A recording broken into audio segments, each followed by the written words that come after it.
केवळ साताराच नाही तर संपूर्ण महाराष्ट्रात आज जे निकाल येतात आहे हा विजय छत्रपती शिवाजी महाराजांच्या विचाराचा विजय।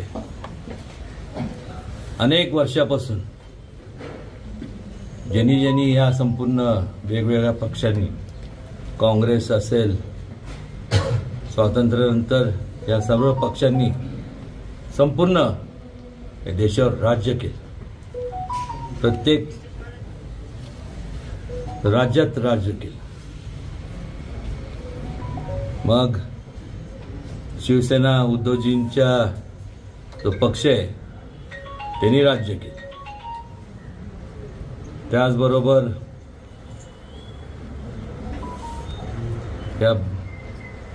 ज्यांनी राज्य केलं त्यांनी महाराजांच्या नावाचा फक्त निवडणुकीपुरतं